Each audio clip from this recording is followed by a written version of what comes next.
ചെറിയൊരു ഫംഗ്ഷൻ ഉണ്ട്. കഴിയാണ്ടിരിക്കൂ. ഞാൻ ലേറ്റായി. അത് മാറ്റി ഞാൻ ചെയ്തുള്ളൂ. ഞാൻ വേറെ ഒന്നും ചെയ്തു.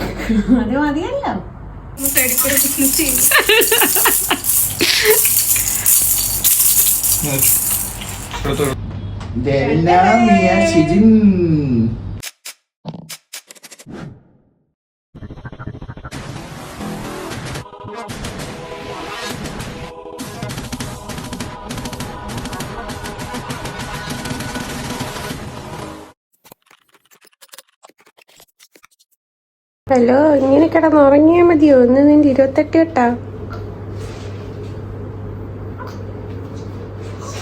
Okay okay, wake up wake up wake up. ആടിക്കൊണ്ട് കിടന്നാ മതിയോ? ബാ ബാ ബാ ബാ. പണ്ട് പുതിയ ഉടുപ്പാക്കിയിട്ട് റെഡി ആവണ്ടേ? ഒരു വൈറ്റ് ഡ്രസ്സാണ്, വൈറ്റ് കളർ ഡ്രസ്സ്. അപ്പോൾ അവൾക്ക് വൈറ്റ് വേണം എനിക്കുണ്ട്. ഇതൊക്കെ അവളുടെ ഡ്രസ്സുകളാണ്.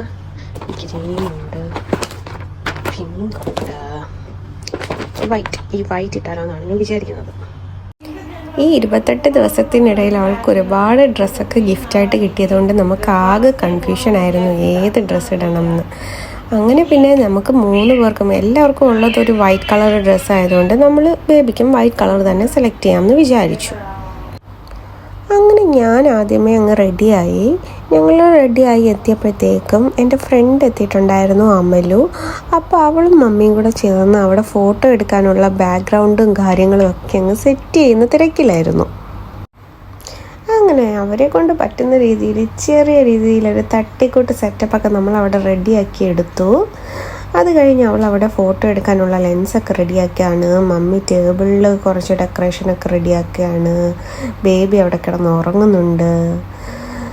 പിന്നെ ഇത് മമ്മി ഉണ്ടാക്കിയ കുറച്ച് ഫ്ലവേഴ്സും കാര്യങ്ങളൊക്കെയാണ്. പിന്നെ നമ്മൾ ബേബിയുടെ കുറച്ച് ഫോട്ടോസൊക്കെ എടുക്കാമെന്ന് വിചാരിച്ചു. അതിനുവേണ്ടി ഓരോ ഡ്രസ്സൊക്കെ ഇട്ട് കൊടുക്കുകയാണ്. പക്ഷെ അവൾ ഒട്ടും സമ്മതിക്കുന്നില്ലായിരുന്നു, കരച്ചിലും ബഹളവും ഒക്കെ തന്നെ. അങ്ങനെ എല്ലാവരും കൂടെ ചിരിപ്പിക്കാനൊക്കെ ശ്രമിക്കുകയാണ്. അത് കഴിഞ്ഞ് നമ്മൾ ഇന്ന് നൂലുകെട്ടിനുള്ള കാര്യങ്ങളൊക്കെ ഇങ്ങനെ മേശപ്പുറത്ത് അറേഞ്ച് ചെയ്ത് വെച്ചു. അവളെ ഒന്ന് കൂളാക്കിക്കൊണ്ടിരിക്കുകയാണ്. ഇതൊരു ചെറിയ ഫങ്ഷനായിരുന്നു. നമ്മൾ അധികം ആരെയും വിളിച്ചൊന്നുമില്ല. ജസ്റ്റ് ഞങ്ങൾ വീട്ടിലുള്ളവർ തന്നെ 3 പേര് മാത്രം ചേർന്നിട്ട് ചെറുതായിട്ട് നടത്തിയൊരു ഫങ്ഷനായിരുന്നു. അപ്പോൾ ഇനി അധികം ലേറ്റ് ആക്കണ്ടെന്ന് വിചാരിച്ചിട്ട് നമ്മൾ അവളുടെ ഡ്രസ്സൊക്കെ ഊരി അവളെ ടേബിളിലോട്ട് കിടത്തുമ്പോഴത്തേക്കും കരച്ചിൽ തുടങ്ങി. അപ്പോൾ പിന്നെ വീണ്ടും അവളെ കൂളാക്കാൻ വേണ്ടി ഇങ്ങനെ ഓരോന്ന് വർത്താനം പറഞ്ഞുകൊണ്ടൊക്കെ ഇരിക്കുകയാണ്.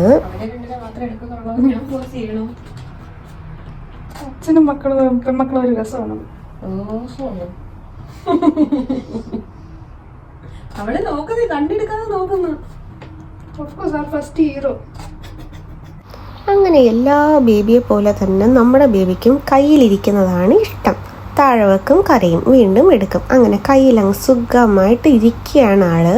പിന്നെ ഇനിയും ഇങ്ങനെ പോയാൽ ടൈം വീണ്ടും ലേറ്റ് ആവുമല്ലോ എന്ന് ഓർത്തിട്ട് നമ്മളങ്ങ് ചടങ്ങ് നടത്താമെന്ന് കരുതി, കുറച്ച് കരയട്ടെന്ന് കരുതി ടേബിളിലങ്ങ് കിടത്തി.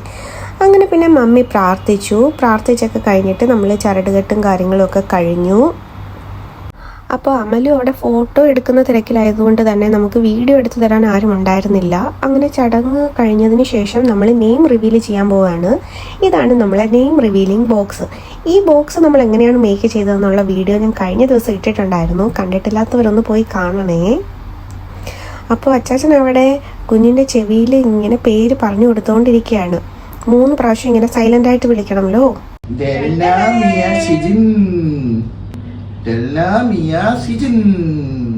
പിന്നെ ഡെൽന എന്ന പേര് സെലക്ട് ചെയ്യാൻ കാരണം ഞങ്ങളുടെ ഫസ്റ്റ് ബേബിയുടെ പേര് ഡെയ്ലാൻ എന്നാണ്. അപ്പോൾ അതിന് മാച്ചായി വരുന്ന ഒരു പേരായിട്ടാണ് നമ്മൾ ഡെൽന എടുത്തത്. പിന്നെ മിഡിൽ നെയിം മിയ. അത് എൻ്റെ പേരിന് മാച്ചായി വരുന്നത് കൊണ്ട്, ബിയയ്ക്ക് മാച്ചായി വരുന്നത് കൊണ്ട് മിയ എടുത്തതല്ല നമ്മൾ. മിയ എന്ന നെയിം ആക്ച്വലി ഒരു ബൈബിൾ നെയിമാണ്. മരിയ എന്ന പേരിൻ്റെ ഷോർട്ട് നെയിമാണ് മിയ. അതുമാത്രമല്ല ഞങ്ങളുടെ ഡോലുമോൻ്റെ നെയിമിൻ്റെ മീനിങ്ങുമായിട്ട് മാച്ചായി വരുന്നുമുണ്ട്. ഡെയ്ലൻ എന്ന പേരിൻ്റെ അർത്ഥം സൺ ഓഫ് ദ സീ എന്നാണ്. അപ്പോൾ മിയ എന്ന പേരിൻ്റെ അർത്ഥം സ്റ്റാർ ഓഫ് ദ സീ. അങ്ങനെ നെയിം റിവീലിങ്ങും കഴിഞ്ഞതിന് ശേഷം നമ്മൾ നേരത്തെ കണ്ട വൈറ്റ് ഡ്രസ്സൊക്കെ ഇട്ട് കൊടുത്തിട്ട് അവിടെ ഫോട്ടോഷൂട്ടും കാര്യങ്ങളൊക്കെ നടത്തിയായിരുന്നു.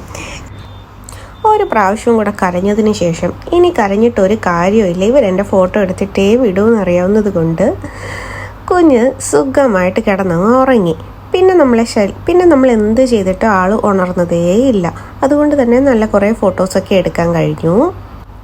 പിന്നെ ഞാൻ ഈ വീഡിയോസ് എടുക്കുന്നതും വ്ളോഗ് ആക്കുന്നതും ഇടുന്നതും ഒക്കെ പ്രധാനമായിട്ടും നമ്മുടെ ബേബിയൊക്കെ വളരുമ്പോൾ അവർക്ക് കാണാനുമല്ലോ. ഇപ്പം ഈ നടക്കുന്നതൊന്നും അവർക്ക് അറിയില്ലല്ലോ. അപ്പം വളരുമ്പോൾ അവർക്ക് ഇത് ടി വിയിലോ ഫോണിലോ ഒക്കെ ഇട്ട് കാണുമ്പം ഒരു മെമ്മറീസൊക്കെ ആവില്ലേ, അതിനു വേണ്ടിയാണ് ഞാൻ ഈ വ്ളോഗും വീഡിയോ ഒക്കെ എടുത്ത് ഇടുന്നത്. അങ്ങനെ ഫോട്ടോഷൂട്ടൊക്കെ കഴിഞ്ഞ് ബേബിയെ നമ്മൾ സുഖമായി ഉറക്കാനൊക്കെ വിട്ടപ്പോഴത്തേക്കുമാണ് നമ്മുടെ ഡോക്ടർ ഷിജിനെ എത്തിയത്. പിന്നെ എത്ര ശ്രമിച്ചിട്ട് ആൾ ഉണർന്നതേ ഇല്ല. അപ്പം ഞങ്ങളുടെ ഒരു ഡെലൂസ് ബേബിയുടെ ഒരു ചെറിയ 28 കെട്ട് ചടങ്ങ് ഇത്രയും ഉണ്ടായിരുന്നുള്ളൂ. അപ്പം നമ്മുടെ വിശേഷങ്ങളും പുതിയ ക്രാഫ്റ്റും അങ്ങനെ കാര്യങ്ങളും ഒക്കെ ആയിട്ട് വീണ്ടും പുതിയൊരു വീഡിയോ ആയിട്ട് വരാം. അതുവരേക്കും എല്ലാവർക്കും ടാറ്റ, ബൈ ബൈ.